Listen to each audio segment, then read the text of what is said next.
मी प्राजक्ता भरत पाटील. मला सगळेजण तुम्ही ओळखता कारण मी 25 वर्ष इकडे सर्व्हिस केलेली आहे. मी आत्ताच रिटायर झाले आणि खरं मला ह्या काळगाव आणि कुंभारगाव गटातून उमेदवारी मिळण्याचं कारण हे शेवटपर्यंत अनिश्चित होतं. म्हणजे मी तयार नव्हते वैयक्तिक मी तयार नव्हते, पण आदरणीय दादा पाट्यांचे दादा आणि बापू अतुल बाबा या सगळ्यांनी पाटील साहेबांना आग्रहाची विनंती केली की काहीही करून काकींना आता आपण या ह्याच्या जिल्हा परिषद गणासाठी महिला ओपन आहे उमेदवारी द्यायची आणि शेवटच्या क्षणी मी तयार झाली. तेव्हा आता मी धडाडीनं हिरारीनं प्रचाराला लागलेले आहे. सगळेजण साहेबांच्या मागे आहात. हे स्ट्रॉंग 2 आमचे नेते बरोबर आहेत, कार्यकर्ते स्ट्रॉंग आहेत, त्यामुळे आपला विजय निश्चित आहे. आणि मी निवडून आल्यानंतर पहिलं माझं प्राधान्य असेल की आपल्या भागातल्या महिला ज्या आहेत त्या महिलांना प्राधान्यानं त्यांचे काही जे विषय असतील ते सगळे विषय माझ्या मार्फत सोडवले जातील एवढी मी महिलांना भारतीय जनता पार्टीचा कुंभारगाव आणि काळगाव आपण आता नवीन मतदारसंघ आहे काळगाव जिल्हा परिषद गट. या काळगाव जिल्हा परिषद गटातील दोन्ही उमेदवार अनिल डाकवे आणि रमेश मोरे, त्याचबरोबर आज उपस्थित असलेले पुजारी सर आहेत, सुंदर पुजारी सर आहेत, बापू सावंत आहेत, बरेच आपले सर्व भारतीय जनता पक्षाचे सर्व प्रमुख नेते मंडळी. प्रथमतः आपला सर्वांना नमस्कार. बघा की गेली 35 वर्षे या भागामध्ये भारतीय जनता पार्टीचं मी काम करत होतो आणि करतोय. त्यावेळेला सर्वांना माहिती आहे माझ्याबरोबर कोण असतं होतं नव्हतं, मी विचार कधीही करत नव्हतो, परंतु मला एकच माझं ध्येय माहिती असतं फक्त, आणि ते ध्येय गाठण्यासाठी मी सगळं करत असतो. गेली 35 वर्ष सातत्यानं या भागामध्ये मी काम करायचा प्रयत्न केला. आता जसं अनिल डाकवेंनी सांगितलं की आपल्या आचरेवाडी इथे हायस्कूल बघा की 94 साली 95 साली माझ्या डोक्यात आलं की ह्या भागातलं मुलं मुलींचा शिक्षणाचा प्रश्न येतोय. 5वी 6वी 7वी पर्यंत शिकतायत, 7वी नंतर मुलींना शिक्षण भेटत नाही, लग्न करतायत आणि मुंबईला जात आहेत. अल्पवयामध्ये मुलींची लग्नही होत होती आणि शिक्षण नसल्यामुळे गृहिणीशिवाय दुसरं काम मिळत नव्हतं. परंतु ती आम्ही विचार केला 20-25 वर्षापूर्वी, आणि त्यावेळेला विचार करून आज आचरेवाडीमध्ये शाळा सुरू केली. त्यावेळेला लोकांना वाटत इथे शाळा चालेल का, कशी होईल, काय होईल, कसं करणार, कसं होणार. परंतु आमची एवढी दूरदृष्टी होती की आज शाळा ती आपल्या तालुक्यात नंबर 1 आहे. त्या अख्ख्या सगळ्या भागातली मुलं, जेवण आमच्या गुड्यातली मुलं, काळगाव कुठऱ्याची मुलं, दामणीची मुलं, त्याच्या पलीकडे जाऊन बुरबुशी वरच्या पलीकडच्या गुडे पाचगणी वगैरे त्यांची मुलं आज आपल्या शाळेत येतात. म्हणजे आम्ही दूरदृष्टीनं विचार करणारी माणसं आहोत. आम्ही तात्पुरता रस्ता केला, काहीतरी केला, वाहून गेला, गटार काढलं, कुठे गेलं पता नाही, असल्यातली माणसं आम्ही नाही. आम्ही विचार करतो हा लांब खूप पुढच्या पिढीचा विचार करतो, आणि पुढच्या पिढीचा विचार करत असल्यामुळे आज आपलं हायस्कूल चांगलं झालं, नंबर 1 तालुक्यामध्ये हायस्कूल झालं, आपल्या भागातील सगळ्या मुला मुलींची शिक्षणाची व्यवस्था झाली. दुसरा एक मी प्रयत्न केला, मानेवाडीला एक इंडस्ट्रीज उभी करायचा, तेही आपल्या भागातल्या लोकांना नोकरी इथंच उपलब्ध व्हावी या दृष्टिकोनातून. परंतु दुर्दैवानं ते काही सरकारच्या पॉलिसीमुळं थोडासा प्रॉब्लेम झाला. परंतु तरीसुद्धा आम्ही गप्प बसलेलो नाही. आम्हाला एकच माहीत आहे, मुंबईला जाणारा आमचा जो ओढा आहे तो आपल्या भागामध्ये कसा थांबल, काय करता येईल त्याच्यासाठी, आणि त्या दिशेने आम्ही प्रयत्न करतोय. बघा विकासाची कामं होत राहतात, गटार होतंय, रस्ता होतंय, काय व्हायचं ते होतं, ते थांबत नाही. ही विकास कायम राहतो, मग कुणी करू देत होतो. आणि आता तर तो कायचा प्रश्न येत नाही, कारण राज्यामध्ये देवेंद्र फडणवीस साहेबांचं सरकार आहे. आपल्या जिल्ह्याचं पूर्ण आज दोन्ही खासदार आपले छत्रपती उदयनराजे भोसले आहेत. राज्याचे सार्वजनिक बांधकाम मंत्री आपले शिवेंद्र बाबा भोसले आहेत. आणि खरं महत्वाचं की जिथं ग्रामविकास होतो ते विकासाचं खातं ज्यांच्याकडे आहे ते जयकुमार गोरे भाऊ आहेत. आणि आरोग्याचा जो प्रश्न सर्वात मोठा होतो त्या आरोग्याचा प्रश्न आपल्यासाठी अतुल बाबा भोसले आहेत. म्हणजे आमच्याकडे सगळी लोक आहेत, आरोग्य आहे, शिक्षण आहे, रोजगार आहे, सगळ्या दृष्टीनं आम्ही परिपूर्ण आहोत. आणि या सर्वांचं नेतृत्व करणारं आज देशाचं नेतृत्व सन्माननीय नरेंद्र मोदी साहेब आहेत. मग आज ह्या दृष्टिकोनातून आपण जात असताना मी आपल्या ह्या सर्व कामरस्थांना विनंती करणार आहे की बघा स्थानिक गट तट विसरा. काही किरकोळ गोष्टी असतात, माझं काय तिकडं, हे मी तिकडं म्हणून मी तिकडं, तो तिकडं म्हणून मी तिकडं, असला विचार सोडून द्या आणि आपल्या भवितव्याचा, आपल्या पुढच्या पिढीचा हा सगळ्याचा विचार करा आणि भारतीय जनता पक्षाच्या पाठीमागे उभे राहा. विचार सुद्धा तुम्ही सांगतो कुणी केला नसेल की भरत पाटील केंद्रापर्यंत पोहोचल असं. बरेच जण म्हणतात भरत पाटलांचा मध्ये संपर्क कमी होता. साहजिक आहे, सरळ आहे, कारण मी जिल्ह्याचा भाजपचा अध्यक्ष होतो. त्यानंतर पक्षाने मला राज्याचा सचिव केला भाजपचा. त्यामुळे माझं कार्यक्षेत्र हे जिल्हा आणि राज्य राहिलं. आणि आता गेल्या 6 महिन्यापासून नरेंद्र मोदी साहेबांनी मला त्यांच्यासोबत केंद्रात घेतलंय. त्याच्यामुळे की आज भरत पाटील गुड्यातला छोटासा कार्यकर्ता दिल्लीपर्यंत जाऊ शकतो, तर ते तुमचे दोन्ही उमेदवार कुठे घेऊन जातो मी बघा तुम्ही. त्याच्यामुळे तुम्ही फक्त साथ द्या, तुम्ही साथ द्या. ह्या भागाचा कायापालट केल्याशिवाय राहणार नाही. दुसरी एक गोष्ट सांगतो मला, मी बऱ्याच वेळेला काय होतंय की विकासाचा प्रश्न, शाश्वत विकास कुठला आहे का हो? कुठलाही शाश्वत विकास नाही. रस्ता केला, नालं केलं, समाज मंदिर बांधलं, हा शाश्वत विकास नाहीये. शाश्वत विकास आहे शिक्षण, आरोग्य, पाण्याच्या सुविधा, सिंचनाच्या सुविधा, रोजगाराची निर्मिती. आज मी तुम्हाला इथं सर्वांच्या आश्वासित करतो की आता हा जो बंधारा आहे आपला साक्रीचा बंधारा, हा साक्रीचा बंधारा करण्यासाठी त्यावेळेला नाना सावंत, मी, राजाभाऊ काळे, आमचे राजू काळे फोटोग्राफर, आम्ही काही मंडळींनी तेव्हापासून प्रयत्न केल्यानंतर आम्ही तो बंधारा मंजूर केलेला आहे. आणि तो मंजूर केलेला त्या मंजूर केल्यानंतर आपलं सरकार बदललं, 99ला सरकार बदललं मधल्या काळामध्ये. त्यावेळेला सन्माननीय अजितदादांनी त्याचं भूमिपूजन केलेलं आहे. परंतु तो बंधारा हा भरत पाटलांच्या आणि आमच्या सर्व सहकार्याच्या माध्यमातून झालेला आहे. आणि आता त्याच्या पुढचाच बंधारा बांधला, पुढं काय करायचं? आज पाण्याचा प्रश्न आहे, शेताला पाणी नाहीये.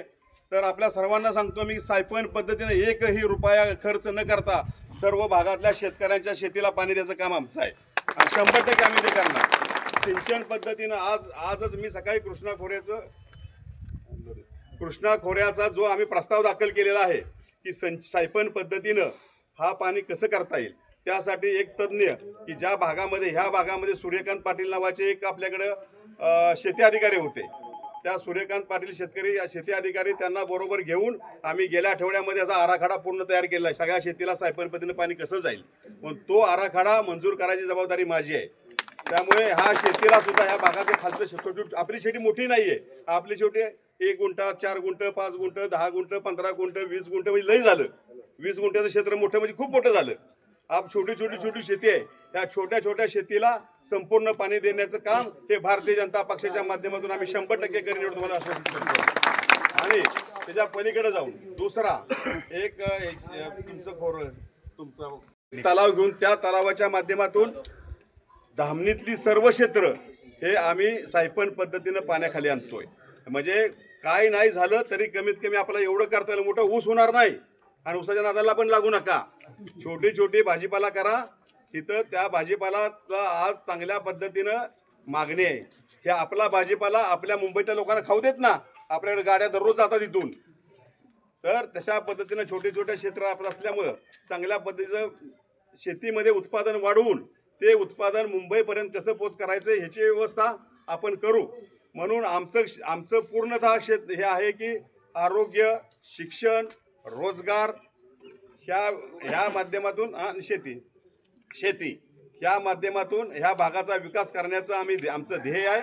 आणि या ध्येयाला जो आम्ही ध्येय एका हातात घेतलेला आहे, हा सर्व ध्येयाला आपल्या सर्वांचा पाठिंबा असावा हे आपल्या सर्वांना मी विनंती करतो. आणि आज त्यांना मी विनंती केली, दादा तुम्ही आता प्रवाहाच्या विरोधात राहू नका, कारण आपल्या लोकांना प्रॉब्लेम व्हायला लागले. ज्यावेळेला त्यांनी विचार केला की आपल्या लोकांची कामं झाली पाहिजेत, सगळे विचार करून त्यांनी भारतीय जनता पक्षामध्ये प्रवेश केला. आणि ज्या वेळेला भारतीय जनता पक्षामध्ये प्रवेश केला त्यावेळेला हजारो लोक आज भाजपला जोडली गेली. त्याच्यामुळे आपण सगळेजण इथून पाठीमागे वेगवेगळ्या पक्षामध्ये असू, कुठं असू, काय असू, परंतु सर्वस्व विचार एकच आहे की जनतेचा विकास, सामाजिक विकास. आणि ह्या विकासाच्या दृष्टिकोनात आपण सर्वजण एकत्र आलेलो आहोत. भविष्यामध्ये सुद्धा ह्या दोन्ही उमेदवारांना, अनिल टाकवेंना आपण या भागातून आणि आपल्या माध्यमातून रमेश मोरे साहेबांना त्या भागातून, असं सर्वांना दोघांना निवडून द्या. आणि प्राजक्ता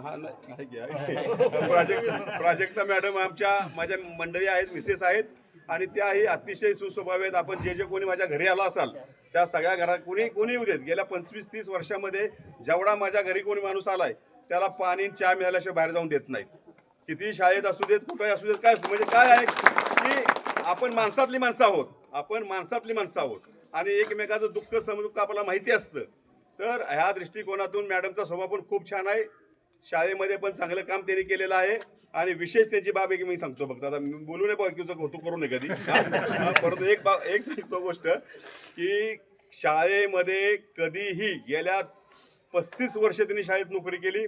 35 वर्षामध्ये एकही रजा न घेणारे, एकही रजा न घेणारे मॅडम आहे. तुम्ही त्यांचा रेकॉर्ड काढून आणा, तहसीलदार ह्याच्यामध्ये तुम्हाला झेडपीत भेटेल, तुम्हाला ह्याच्यामध्ये भेटेल. एकही रजा न घेणाऱ्या 35 वर्षामध्ये आणि कधीही शाळेच्या 10 वाजताच्या टायमिंग त्याच्या अगोदर 5 मिनिटं शाळेत असणाऱ्या आणि शाळा सुटल्याशिवाय शाळा कधीच बाहेर सोडली. म्हणजे अशा पद्धतीनं अतिशय शिस्तबद्ध काम करणारा त्यांचा स्वभाव आहे. आज मलाही अभिमान आहे, त्यांच्यासारखी माझी पत्नी आहे. आपण सर्वांनी त्यांना साथ करावी. धन्यवाद. त्या बाजूनं जसा निधीसाठी हे केलं जातं तसं आपणही सत्तेत आहे. आपण सत्तेच्या निश्चितपणाने बाहेर नाही, आपण सगळे सत्तेत आहे. आणि प्लस आपल्याकडं मुख्यमंत्री देवेंद्र फडणवीस साहेबांची मोठी शक्ती आपल्या पाठीमागे आहे आणि त्या माध्यमातून आपण या विभागात चांगल्या पद्धतीचं कार्य करू. गेल्या वेळेला आपण मला खूप चांगल्या पद्धतीनं सहकार्य केलं तर ठीक आहे, आपण पराभव हा एकदम ह्यानं स्वीकारला होता. काय जय पराजय होत राहतो. काम करण्याची संधी यावेळेला पुन्हा एकदा मला आपण द्यावी ही आपणाला विनंती करतो. पुढच्या काळात निश्चितपणाने चांगल्या पद्धतीचं काम करण्याचा प्रयत्न करीन. या गावाला पुन्हा एकदा ह्या गावातच दोन्ही उमेदवार या गावातच आहेत. माझी सर्व काळागाव ग्रामस्थ तसेच वाडी वस्तीतील सर्व लोकांना माझी एक विनंती आहे की आपण एकदा संधी समोर सुद्धा दिलेले, दुसऱ्यांदा संधी एकदा मला द्यावी. तसेच जिल्हा परिषदेच्या उमेदवार आपल्या ज्या मी सांगितलं, ज्या त्यांच्या पाठीमागं त्यांचे पती भरत नानांची मोठी शक्ती आहे की तुम्हाला कुठलाही शब्द टाकला त्यांच्याकडं फक्त जिल्हा परिषदेच्या याच्यावर अवलंबून राहता येणार नाही. त्यांचे संबंध पाक फडणवीस साहेबांपासून पाक मोदी साहेबांपर्यंत वरच्या ह्याच्या राजकीय पक्षांबरोबर आहे आणि आपला पक्ष हा सत्तेतला आहे, जगातला सगळ्यात मोठा पक्ष आहे आणि त्या प्रवाहाबरोबर बऱ्याच अंशी आपल्याला लाडकी बहीण असेल, सन्मान निधी असेल, ह्या PM किसान योजना असेल, ह्या योजना आपल्याला मोदी साहेबांच्या माध्यमातून, देवेंद्र फडणवीस साहेबांच्या माध्यमातून या ठिकाणी आपल्याला उपलब्ध आहेत. कुणाला काही अडचण आली तर आम्ही निश्चितपणाने 5 वर्ष तुमच्या सेवेत निश्चितपणानं कधीही आम्हाला एखादी गोष्ट आहे, आम्ही तुमच्या मुलाप्रमाणे आहे. कधी एखादा कान धरून जरी एखादी गोष्ट सांगायची म्हटलं तरी तुमचा तो अधिकार आहे. निश्चितपणाने ते आम्हाला तुम्ही सांगू शकता. आम्ही वरिष्ठांच्याकडून कामाच्या बद्दल ताकद लावून ते काम करू शकतो. काळगाव जिल्हा परिषद गट व कुंभारगाव पंचायत समिती गण आणि काळगाव पंचायत समिती गण या निवडणुकीच्या प्रचाराच्या शुभारंभानिमित्त आज आपण इथं भारतीय जनता पार्टी या पक्षाच्या उमेदवारांच्या प्रचारानिमित्त आपण जमलेलो आहोत. आता तालुक्यामध्ये विकास 2000 कोटी 4000 कोटी भागात तर कुठं दिसत नाही, ना क्वालिटी दिसत ना विकास दिसत. त्यामुळं आपण भारतीय जनता पार्टीच्या माध्यमातून जे उमेदवार दिलेले आहेत त्यांच्या पाठीशी ठामपणे उभं राहिला तर येणाऱ्या काळामध्ये आमदार खासदार मंत्र्यांना निधीची मर्यादा असते, पण नाना अशा पदावर आहेत की त्यांचा फंडच वर्षाचा CSRचा 6000 कोटीच्या दरम्यान असेल कदाचित. म्हणजे विकासाला अमर्यादित आपल्याला निधी मिळू शकतो हे प्रत्येक माणसाला आपण जर सांगितलं तर ज्या केंद्राच्या राज्याच्या योजनांमुळं लोक दिलासादायक परिस्थितीमध्ये आहेत आणि विकासाचं हे आपण मॉडेल जर भाजपाचं व्यवस्थित पटवून सांगितलं तर आपल्याला भरघोस मतानं लोक निवडून देतील. अनेक वेळा आपण इथं पाटणकर गट म्हणून आपण नेहमी इथं लढती विविध पक्षातून दिलेले आहेत.